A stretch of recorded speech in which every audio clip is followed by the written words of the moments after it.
Well, everything is kind of going crazy because, we're having the season finale of the January 6th committee hearings going on. Adam Schiff just dropped new tapes, new mixtapes from the Secret Service about all the stuff that they knew. So it's pretty exciting day if you Is it? get excited about white men getting away with crime.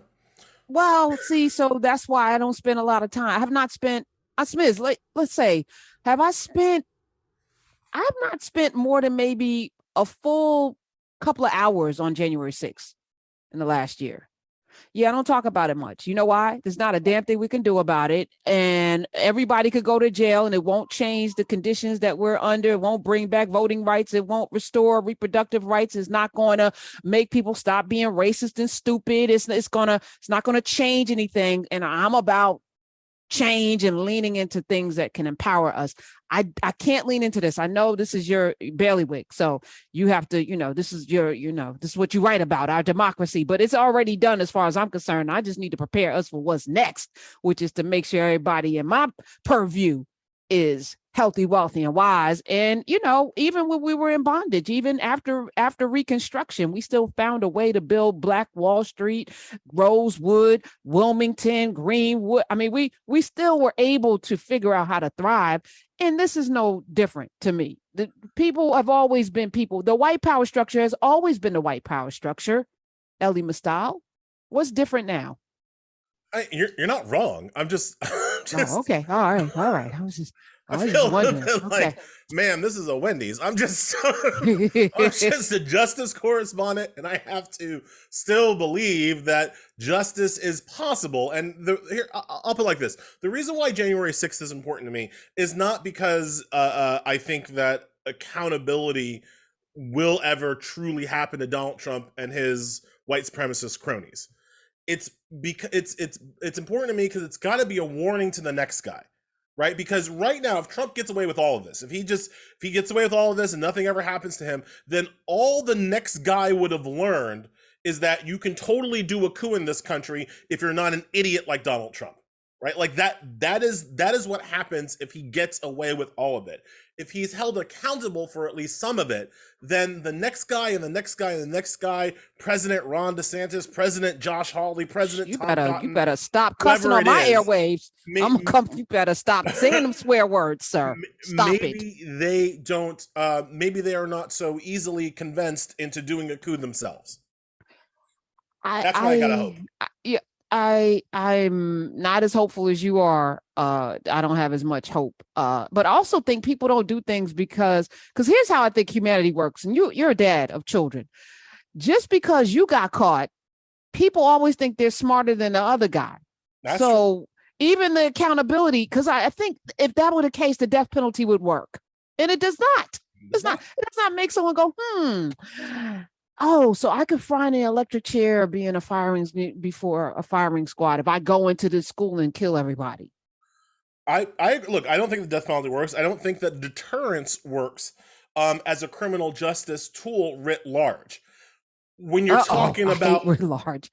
This when you're one of my talking about one guy, okay. right? When you're Okay. talking about one guy, one man, one position, one office, I think there's a chance that it could work, and I think that it's important to hold the otherwise most if the president of the United States is not accountable to the law, then he is truly above the law, and that's not a democracy. That's something else, and maybe that's the world we've been living in this whole time without knowing. But that is something else than a democratic republic. Okay. Well, I think we've been living in something else Look, don't get me from wrong. the beginning. I don't think he's gonna get held accountable because I don't think Merrick Garland is gonna do it. Look, I think the January 6th committee has been great at telling this narrative in terms of elucidating the truth. I like to say that people act like Mitch McConnell is some kind of brainiac, evil genius that has never been wrong. He was wrong about this. Letting Nancy Pelosi and her crew run this hearing instead of bringing it into the Senate, where he could have had his bad faith actors like Lindsey Graham and Josh Hawley kind of gum up the works. McConnell not having any control over this process was a mistake, because without the knuckleheads, the January 6th committee has been able to tell a very clear and I think convincing narrative. But Congress is not a law enforcement agency. Right. So at the end of the day, for actual charges to happen, whether it's for January 6th, whether it's for espionage, whether it's for tax fraud, whatever it is, all of that federally has to run through the Department of Justice and Merrick Garland, and that to me has been the weakest link in this chain. Yeah, I mean, if not for Letitia James, but even that, 866-801-8255. Elie Mystal is here. As you're talking, I'm also thinking, all of this Herschel Walker abortion, nothing changed in the polls. He had a record day of fundraising after it came out that he did pay for an abortion from a woman that he also had a child with. And the fact that he can't string together two coherent sentences means nothing. So to counter your point, Elie, even though they put together what I think is a very convincing case that this president obstructed justice, actually participated in a coup. It was a coup. All of them should be brought up on charges of treason. The American people who support him can't be convinced. They still think there's a pizza parlor with children being molested in a basement somewhere. They still think that that the election was stolen. We have people on a ballot that are running on this as a ticket item, and they are leading in the polls. And I feel like this is that we don't live in a democracy. And more importantly, let me just give you Exhibit A. I wake up this morning to JP Morgan Chase trending, and I was like, I got some accounts there. Let me click this. Let me see, did Jamie Dimon step down? Did something happen? Did the market blah blah blah? I click on it, and it's the story running about how JP Morgan sent Kanye West a letter, and that they are they want him, they're giving him X amount of days to remove all of his accounts from their bank. And I was like, I've been in business for the better part of 25 years. I have about 12 accounts at different banks. I've never seen a bank operate this way, but I was like, let me dig in. Okay, the source, first story, New York Post, and it's page 6. I was like, isn't that a gossip page? Okay. Then TMZ had the story, and I was like, okay, at least they were nominated for a Pulitzer at some point, but I don't get my news from TMZ. And then I'm looking at the source. Every single story, the source was Candace Owens and her Twitter page. And I'm reading a story, and I'm like, first of all, I don't know, Elie, how many bank accounts. I'm not going to get in your business. But in the story, she posted a picture of the bank letter, and it started Ye, Y-E, comma. And I'm like, I know that that's his name, but it would still be Mr. West all day long. Right. I'm so confused why this was trending, how people are arguing with me about its validity. I was like, I didn't see one story that said we reached out to JP Morgan for comment, and they didn't, I saw none of the journalistic ethics that I teach. So I did a masterclass today at Hunter College where I went through word by word, sentence by sentence of why this is a journalistic nightmare that people are spreading. And then it's trending. And I'm like, if it could be true, but none of the elements that make it true are in there. There's no verification. There's no, I said, even the Adidas came out with a statement that it comes officially from Adidas. There's no statement from JP Morgan Chase, either denying it's weird to me where we are. So I have no faith that we have even the capacity to digest information in a way that leads to action. So 2 points. 3 points. The first point, obviously, yes, we are all going to die. This is how democracy ends. Obviously. Okay. Right. Point number 2. This goes to show the incestuous nature of white wing media.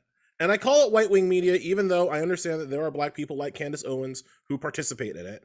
But it's fundamentally by, for, and controlled by white supremacist people. And what you see is that it's a closed loop.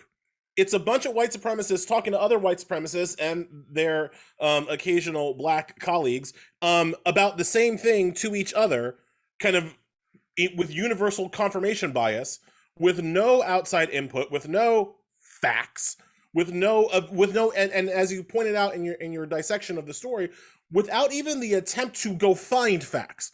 This is not, as you point out, this is a thing that we can know. JP Morgan is a publicly traded company. They have press people. We can call them and be like, "Did you suspend Kanye's?" We live in a world where we don't have to wonder.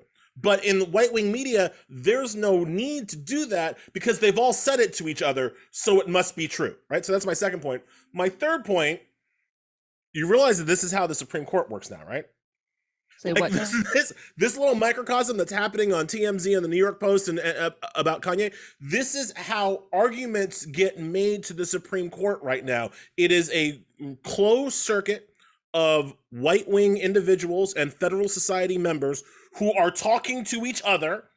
The Supreme Court justices or their clerks or their wives are in that closed loop conversation. And instead of looking at things like previous precedent, statutory interpretation, all of these normal things that a judge would do before making a decision, Supreme Court decisions now kind of are pre-made in this right-wing cabal and are merely announced by the court 6-3 when the case is decided. This is scary. Allow Me to Retort. That is the book. Elie Mystal is the man, the myth, the legend. He is here today. The number is 866-801-8255 if you want to engage in conversation with this gentleman, who is an amazing mind. I love talking with him.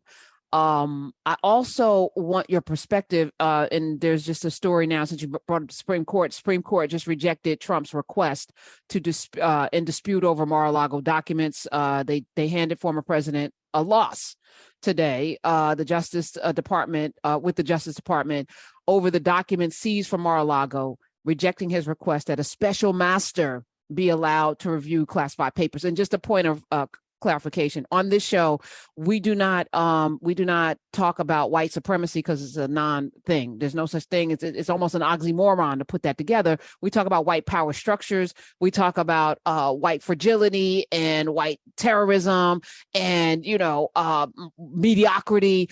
White supremacy, to me, even that term gives, bolsters the whole notion. There's nothing supreme about this power structure other than keeping the level so low that a slug can get underneath this limbo bar, because it's embarrassing actually where we are right now, and the ignorance is stunning. So the Supreme Court obviously can do some things when it has to.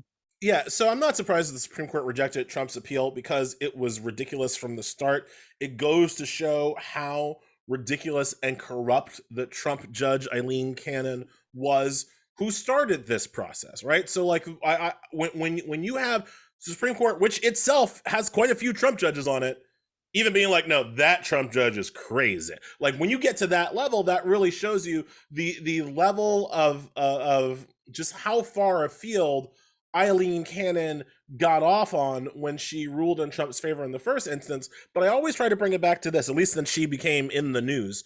I've been trying to bring it back to this because people need to understand how deep the rot is and how structurally incompetent we are at protecting ourselves from Republican justices. Eileen Cannon was confirmed after Trump lost the election. He confirmed 14. Mitch McConnell confirmed 14 federal judges to lifetime appointments in the lame duck after Trump lost the election. So while he's out here doing a coup, Mitch McConnell still confirming judges. Eileen Cannon was one of them. She was confirmed with 56 votes. Now, people who can remember what happened 5 seconds ago will remember that back in 2000, the lame duck Republicans only had 53 votes. Dianne Feinstein, Joe Manchin, Chris Coons voted for Trump judge Eileen Cannon in the lame duck session after Donald Trump had already lost. You don't even know who your friends are sometimes, right? Sometimes it be your own people. So the inability or the unwillingness of Democrats to fight all of these people, to cede no ground to the Trumpization of the federal courts, you see it in a person like Eileen Cannon. So yeah, the Supreme Court rejected the appeal. because the repeal was stupid, right? And then people forget, like, the Supreme Court is willing to do many things to service Donald Trump, but their true master is not Donald Trump. It's Leonard Leo, y'all. Their true master is Who? Leonard Leo. Who is this? He's the head of the Federal Society. He just got $1.6 billion from some tech magnate to further shape the courts. Leonard Leo is the person who has constructed the Federal Society and the general right-wing takeover of the Supreme Court. The master of a Clarence Thomas, of a Samuel Alito, is not and has never been a Donald Trump. It is the larger Republican agenda. And the problem that Trump keeps having is that he thinks that the Supreme Court is going to be personally loyal to him. They're not. The Supreme Court is personally loyal to the Republican agenda and to the like white supremacy. So I'll just say the white dominated view of the Constitution that existed in 1787. All right. So that's where we are. I'll say this: the don't give the court too much credit for rejecting this argument, because the court this term is on a warpath to take away rights. See, one of the things people need to understand, one of the only things holding the Supreme Court back from taking away rights was the fear that if they did so, people would revolt. Now, there were always justices, Clarence Thomas among them, who were just like, no, they ain't gonna do nothing. We should just YOLO and do what we gotta do. So Roe v. Wade, the decision this summer with Dobbs overturning Roe v. Wade, that was the test case. And guess what, Karen? Ain't nobody revolt. Ain't nobody kind of rejected the authority of the Supreme Court. They smooth call overturned 50 years of precedent. Overturned a key right, a key woman's right. Understand that it's the first time in American history that a right once given has been taken away. First time in American history, and ain't nobody done nothing. So with that as the precedent, the Supreme Court is like coming back this year being like, oh, we got some other rights that we're going to go take away. And they're going to take, and so this term will be about the Supreme Court taking away other rights because they know they can, and they know ain't nobody going to stop them.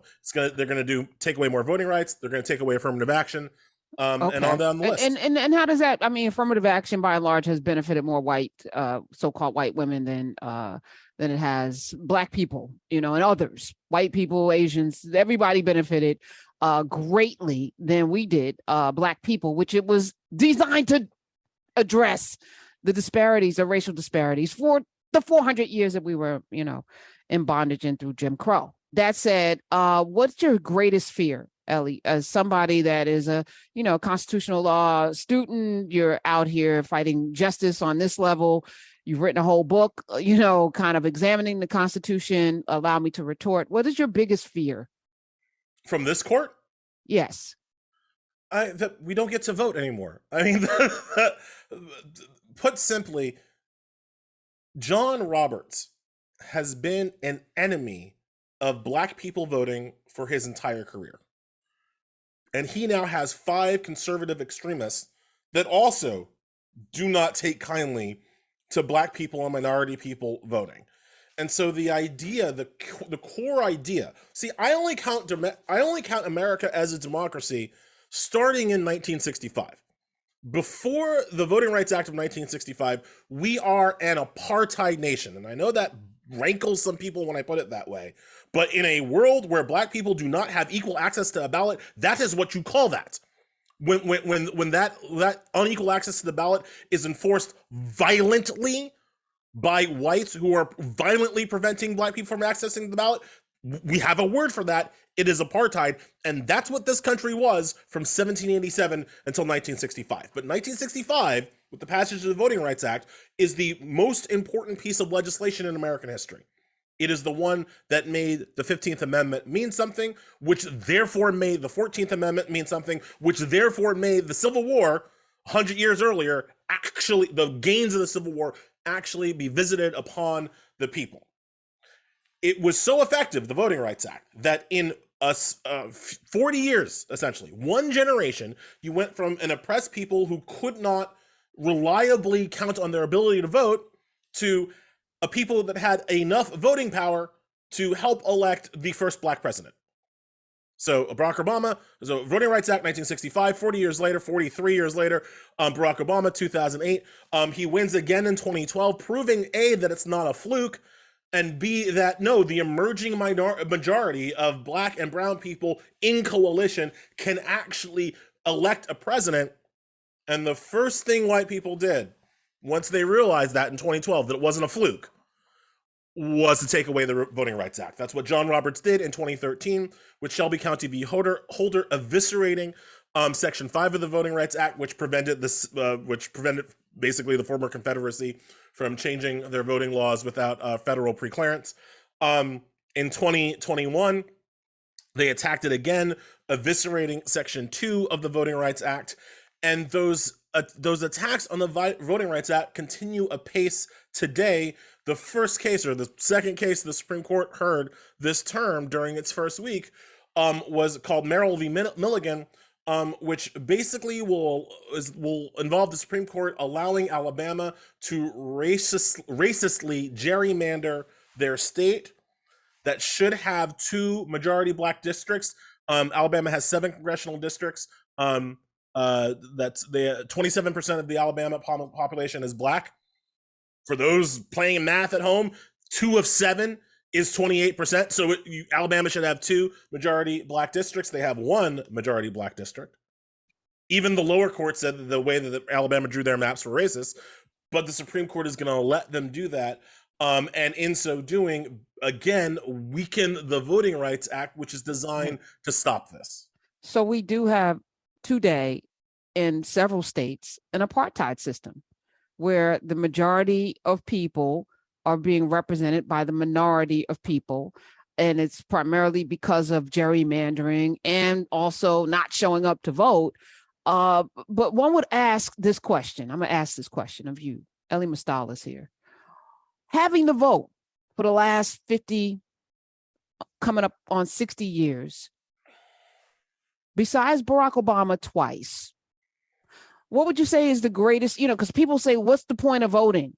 Look at my community. It's still, we're still blah, blah, blah, blah, blah. There's still these things that are not happening. There's still inequity. There's still, 60, the pay equity. There's still all of these disparities, even home ownership, wealth gap, blah, blah, blah. What is the vote, Elie Mystal, if we don't even have communities that rival Black Wall Street today, like that? Asking a question. Lynchings have gone down. My kids. George Floyd. Hold on. I'm not saying Aubrey, Breonna Taylor. I didn't say lynchings went away. I said lynchings have gone down. See, here's the problem, Karen. People don't realize always how bad things used to be. Yes, we have not solved all these problems. We still have lynchings. We still have inequality. We still have a performance gap. We still have a wealth gap. We still have all these problems. But to say that those problems haven't been ameliorated in some way is just straight up wrong. My mother was born in 1950 in Mississippi, right? She knows about how segregation used to work in Mississippi. We don't got to deal with some of those things today. That just ain't. We have different problems. We have serious problems, but we ain't got the same problems, right? It's not the same. Like the fact that if I go into certain high-end stores on Fifth Avenue, it's very likely that the sales clerk will follow me around, reminding me of how expensive all of these things are, while flicking a little emergency alarm button on her desk. That could very well happen to me. She's not gonna kick me in the face and throw me through the window and tell her to get out of her store. Can't do that no more, right? So like the progress might not. If you go far enough, is that because of voting, or is that because the climate in this country? I mean, again, I'm talking strictly the vote, right? Why does the climate change? I mean, I don't mean why does carbon, but I mean why does? I mean, I was just talking with a friend of mine. Growing up in the 80s, there's a bubble where, kids could play outside until the lights went on. And at least I grew up in an all Black community where, it was, I wouldn't even say affluent, but just people could eat, there was no poverty really. It was, and there was this, there might've been racial issues, but it wasn't this. Do you know what I'm saying? And there was a period of Reginald Lewis and Butch Gray and Ed, it was like John Johnson, and like there were Oprah came out in the 80s. It was like this not just this hope and change, but there was this notion that we no longer had to, sit at the back of the bus and all this other stuff. But the back of the bus, there was no vote when that Montgomery bus boycott happened, right? Black people couldn't vote in this country across the country, but yet change happened without a vote. Because people stood up and said, no, you can't treat me like this. And we're not going to get on your bus and give you our money. So capitulations happened. But the change was in part so that we could get the vote, right? Like, let's be clear. Like, what a lot of these civil rights activists were working towards was that crowning achievement of the Voting Rights Act in 1965. The other thing is that, like, I also, I also grew up in the 80s, and I feel like I understand what you're saying, but in terms of it not being like this, it didn't feel like the white racism was quite in your face as much as it is today. That white people weren't storming the Capitol as they are now. The reason why that's happening, though, now is because Black people have more power than we did in the 80s. It's because we have things like a Black president. It's because of the fact that most likely the next Speaker of the House the next Democratic Speaker of the House, when Nancy Pelosi is done with that job, is going to be Hakeem Jeffries, the first Black Speaker of the House. It is because we have more economic, social, and political power that now you see these MAGA white people acting like caged beasts. And it is violent, it is frightening, but this is what caged animals do. You can make an argument that this is the white man's death throes, and it is violent and scary and problematic, but it is they are lashing out in this way because they are losing. Now, losing, I'm enough of a student of history, like Rome lost for like 300 years. Right? Like it's losing could be a long journey. Right? Yeah, okay. Losing your grip on global hegemony can take a long time. But what we're seeing right now, I believe, is the white man losing, and that's one of the reasons why we see so much violence and so much of this stuff is in your face. It is because of things like the vote that we're getting to this point, not in spite of it. Okay. That's the hope that I got today. You're gonna stick to it, and I'm here with you. Listen, I want to have all of the hope in the world. I'm such a realist that I just can't. Elie Mystal is here. We're having a conversation. Since you talked about accountability yesterday, we watched the verdict come down. Alex Jones, damn near $1 billion in damages to the family, and I think a couple of journalists as well. Sandy Hook, the killing of those little babies and school workers, and $965 million. And I was watching the news last night, and he was broadcasting live while the verdict was coming down, trying to fundraise. And I was like, please, all of you give him his money. The people that support him, give him all of your money, because I know all that money's then going to go like to the people, because I don't think they're going to get much money because it's going to stay in court. Is this accountability?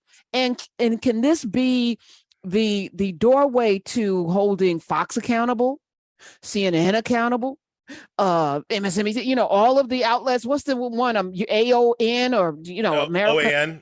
OAN and True, whatever. Is this the gateway to many other lawsuits to come with these kind of damages? I don't think so. I am happy that this happened to Alex Jones. He definitely was defamatory. As one of my Eddie Murphy in one of my favorite movies, Trading Places, says, seems to me the best way to make rich people sad is to make them poor people, right? Like that. I like the poetic karmic justice of that. In general, I am worried. Defamation suits are problematic to me. Just from a straight up First Amendment perspective, I think it should be very, very hard to win a defamation claim. I completely agree with the verdict. Like, Alex Jones defamed people. He is the exception that proves the rule. You should have to do what Alex Jones did in order to lose a defamation suit. And most of the times, in most situations, that's not what Fox does. That's not what OAN does, right? They do horrible things. They lie all the time, and what have you. But most of their programming is not, I do not think, defamatory. It is wrong, problematic, shouldn't be on the air. You can get me to say all of those things, but defamatory needs to be a high standard for defamatory. And the reason why, I'll admit totally to trying to cover my own backside here, because the minute that we get Fox and Tucker to face a multi-billion-dollar defamation suit, that's the minute that some crazy white-wing person comes after me and says, "Oh, Elie defamed me by calling me a racist." Well, you do hate black people. That's not the point. Like, whatever it is. I mean, I don't got $900 billion to throw around. So neither does Alex Jones. But and this is, as a journalist, it's been one of the things that you feel a certain level of comfort in. But these people are not journalists, right? I mean, journalists, and the underlying thought is you're making a concerted effort to find the truth as a journalist. Yes. If you're not making that concerted effort, and you're just, like you said, in this circle jerk of, well, I said it, you repeated it, rinse and repeat, it becomes a trending topic, we don't have to verify facts, I feel like there should be some accountability. And that would restore, I think, that third wall, that thing that's saving us from tyranny, that would force people into becoming real journalists again. Because right now it's just clickbait. We don't have to verify anything. Oh, it was in TMZ. It was on page 6. It was this place and that. So therefore it's true. It was in the New York Times' newsletter. No, that's not acceptable. It's not acceptable. There has always been muckrakers, though, right? There's always been bad journalists. We are not the first generation of humans that have had to suffer bad, misinformed journalism and lies, right? Elie, but that hasn't been the paper record, though. You know what I'm saying? Like, yes, there's always been yellow journalism and all of this, but it is so prevalent that it's the due north now, where I'm arguing with people that this is why this is not a legitimate story. And until this happens, we can't keep repeating it because it's just not legitimate until we get verification. I don't know why we're in this place, but we are. All right, 866-801-8255. Let's take a couple of calls. We got to go to a break. I want to ask you about 50 Cent when we come back, because why not? I have Elie here. I want to find out what he thinks. But let's go to Reggie in Wisconsin. Welcome. Thank you for holding. Yeah. I was listening to that guy talking. Who, Elie? Elie Mystal? Let's be respectful. Yes. Okay. Yes, Elie Mystal. I'm sorry about that. But look, I don't understand why we as a country still to this day got to give a pass to supremacy. I don't understand that. It baffles me that we know it goes on and people just like, they want to not talk about it. And it's enough Black people in power, African Americans in power, that we can actually do something about it. Why don't we bring back boycotting? Think about it. Well, because they don't work. Unfortunately, not enough people want to sacrifice. Hell, we can't even stop watching football. We can't. I mean, it's like I've come to this conclusion that it's just not going to work. We don't have enough sacrifice, suffering in our DNA anymore. It's like we forgot. I have this whole different kind of rant, kind of nerdy rant that the thing that kills the ability to effectively boycott, to effectively marshal your economic power against ideas and corporations that you don't like, is because we have failed to uphold antitrust laws. Like, right? That basically, because 5 companies own everything, like, who do I boycott exactly? Right, because if I want to boycott, like, let's say I really don't pick Amazon. Pick Amazon. Let's say I want to boycott Amazon. Pick Google. Right? Does that mean that I also can't watch my favorite Twitch streamer because Amazon owns Twitch? Because that's a whole different thing. Does that also mean that I can't get? My book is available. My best-selling book, Allow Me to Retort, a Black Guys. It's available on Audible. So are people who are boycotting Amazon, are they not supposed to go buy my book and listen to it on Audible? Because I mean, so like the corporate control over, you know, a couple of corporations owning everything really makes it hard to kind of marshal your economic activity against one thing or the other, right? You know, if I want to boycott Taco Bell and I go to Pizza Hut, guess what? Owned by the same damn company. Yo, you were saying something. Google owns a whole lot of things. Amazon, you can't go to Whole Foods. You probably can't go on several websites because they have, they have the storage of the websites where they host the web. You know, it is tough. And also I think people are very comfortable. They don't like to be uncomfortable. You know what I'm saying? No discomfort. Like if we had to do a bus boycott today, child, it wouldn't happen. I promise how you. much during the bus boycott that the solution was walking to work every day, you know, in the heat for a year. Like in bad shoes that you couldn't afford to replace. And as you point out, we can't get people to not watch football on Thanksgiving, and it is difficult to marshal economic activity against people. The threat of it, though, still does. One of the weird things is that, I mean, you were just talking about the JP Morgan story, and again, we don't know if that's true, but like, there are corporations that have put it like this. There are corporations that have acted more quickly on some of this bigotry and racism stuff than politicians, for sure. Mm-hmm. No, right? Yeah, I think the threat, but we have to just demonstrate, like you said, one day that we can do it, and then the threat is enough. It's like your mother. Your mother don't have to whoop your ass every day. It said that one good ass whooping will keep you good for the next 10 years because you know, and I'm not advocating whooping children's asses. I'm triggered right now. I'm going back to my childhood. Let's take Leon. One good ass whooping is enough to make you not do the thing anymore. Leon in Ohio, thank you for holding. Welcome. Thank you for taking the call. This is fantastic. I love this guy, Elie Mystal. If I'm saying it correctly. You are. Indeed. Right. You're fantastic. You do your homework, you get it done. The other point is that Ms. Hunter said something that she did some research on some news, and she wanted to get to the source of it, and she found out basically it's sort of like a closed loop kind of thing. Kudos to you, Ms. Karen Hunter. And Mr. Mystal, I don't know what else to say. We need voices like yours yelling from the rooftops or someplace out in the where your information is so vital to what we need to hear that we don't hear every day. We keep hearing stupid stuff about Herschel Walker. Who is he? That's upside down, backwards, and stupid. Well, he could be a U.S. senator, so it's not like we can just dismiss him, unfortunately. But can I say something quickly about Herschel? Sure. Like one of the things where I think the media, talking about the media, where it really gets it wrong, is that every time they find some black person coming out of the woodwork being like, I still support Herschel, and then it's all black people support Herschel. Man, we already know this. There are 10 to 15% of black men are going to vote for the Republican candidate in every election, and they do it every year.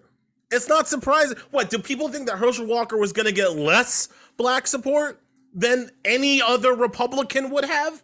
I did not think that. I thought that Herschel Walker would get the same 10 to 15% of black men that David Perdue would have gotten, or Kelly Loeffler would have gotten, or, you know, any Republican with an R next to his name would have gotten 10 to 15% of black men to vote for them. Herschel Walker is doing the same. Black people aren't falling for Herschel Walker.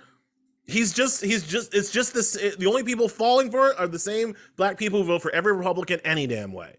So the problem with his candidacy is, to me, it's the white people that are voting for him, right? Because what Herschel Walker represents is how white people think of us, right? What Herschel Walker represents is how white people think black men are, right? Big, dumb, strong, stupid, shady, pliable.